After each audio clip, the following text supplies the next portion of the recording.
Hey guys, it's me, back again with another video. Hope everybody's doing good. Today, we'll be taking a look at another fun individual who goes by the name David Figueroa Agosto. Well, to be honest, this guy has a lot of names. Junior Capsula, Junior, Crazy, Girlfriend, El Domi, Philip, Angel F. Rosa Rivera, Felipe Rodriguez de la Rosa, Christian Almonte Peguero, Ramon Sanchez, Billy Ojeda Agosto, and many more. But to most people, he's known as the Pablo Escobar of the Caribbean. Now that is a heavy title. He was the former leader of a drug trafficking organization that made 90% of the cocaine in Puerto Rico, also considered as one of the most dangerous drug lords of Puerto Rico and the most wanted fugitive in Puerto Rico and the Dominican Republic. José David Figueroa Agosto was born on 28 June 1964 in San Juan, Puerto Rico. He's reported to have one wife, Leavy Yadira Nin Batista, and 4 children. That concludes all the personal info that we have on him. The next available record of him was in 1999 when he is sentenced to 209 years in prison for murder and illegal possession of weapons. Yes, this is one of those guys where nobody has any details about his history and upbringing.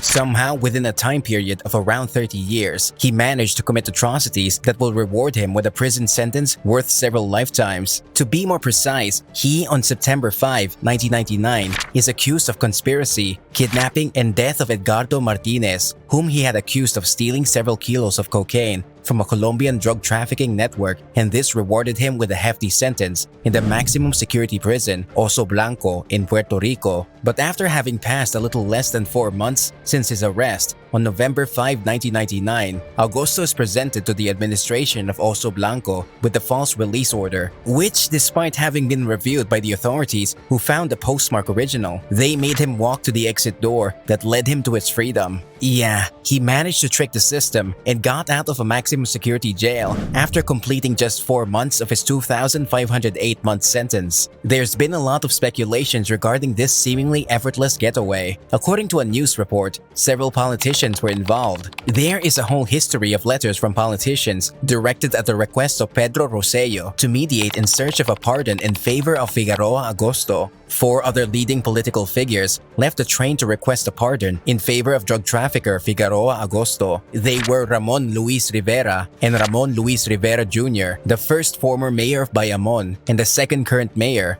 Although these political interference in favor of the criminal had no effect on the government, the truth is that the escape from a high-security prison is linked by the Puerto Rican media to political maneuvers to get him out. He was on the run for the next 10 years. Well, not exactly running away from the law, but more like resuming his business under false identity. He fled to the Dominican Republic, where with another identity and appearance, he settled and commenced his operations within a few years to be among the 4 most important drug lords from the country. What or how did the Figueroa Agosto network operate? They organized the transportation of large quantities of cocaine from the Dominican Republic to Puerto Rico in motorboats. This group chose discrete locations to unload the cocaine shipment within the Isla de El Canto. The narcotics were stored and protected within Puerto Rico. Part of the drug was resold for profit and another portion was transported to the United States for eventual sale. They also tried to make their narcotics proceeds appear legitimate by purchasing real estate, vehicles, yachts, and businesses. These were acquired through figureheads in order to hide the illegal source of funds used to make purchases. The money produced by the narcotics was deposited in bank accounts and the payment in cash. All this to hide the source of the funds and avoid the tracing of financial and civil institutions as well as criminal authorities, in addition to protecting the interest of the owner of the money. Moreover, the defendants were shipping narcotics proceeds in bulk to the Dominican Republic rather than using traditional financial transactions that would have left a paper trail and financial reporting requirements. They also covered up, hid, and used counter-surveillance and other methods to avoid arrest and apprehension by the police authorities to keep themselves hidden. Him and his associates also used the drug proceeds to buy winning tickets from traditional lottery vendors in Puerto Rico to create the appearance that their wealth came from gambling. Yes, it was an elaborate and well thought out process, but even the best set out plans have its shortcomings. On September 4, 2009, an elite group of the DNCD, National Directorate of Drug Control, seized a sum of $4.6 million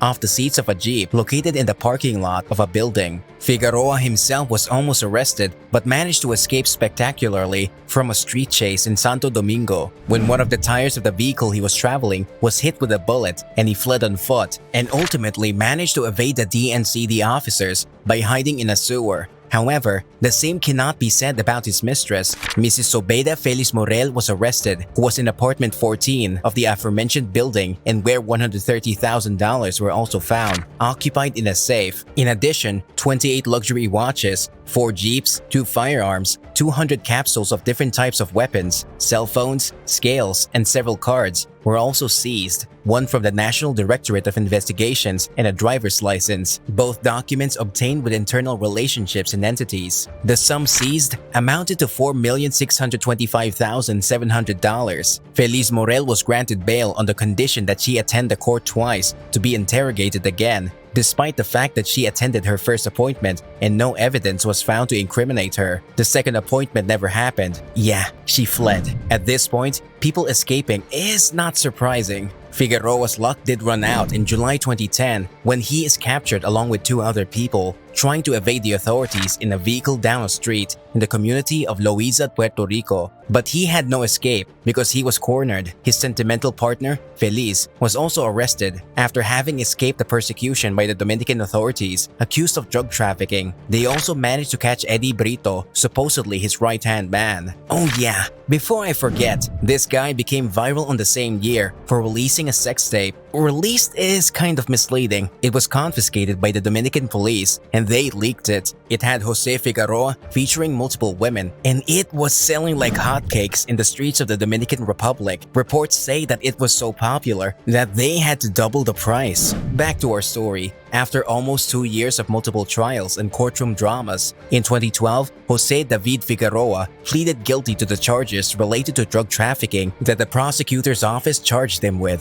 Specifically, the drug trafficker admitted his responsibility for the cocaine trafficking from the Dominican Republic to the United States. And in 2017, Figueroa Agosto was sentenced to 30 years in prison by a federal judge in the state. As part of the agreement, the authorities confiscated a total of 31 assets for a total value of $100 million, including 20 properties in Toa Baja, Carolina, Fajardo, Bayamon, Vega Alta, and San Juan, as well as 11 luxury boats. He also made extensive cooperation, defined as substantial, with federal authorities, mainly with the United States Anti-Drug Department, DEA, in relation to drug trafficking from the Dominican Republic to Puerto Rico, United States, and Venezuela. This backfired. His dad had to pay for his cooperation. Figueroa Suarez, father of drug lord José David, was executed by hitmen as a revenge for him sharing information about his partners to the DEA. It turns out that Figueroa Suarez did not heed warnings that his life was in danger and continued to repair cars in his garage. He was kidnapped by hitmen, shot twice, and then set on fire. José David Figueroa Agosto, however, had no time to grieve since he made another agreement with the US officials that further cut short his sentence. He arrived on a second accusation agreement and delivery of goods with the United States authorities in the state of New York.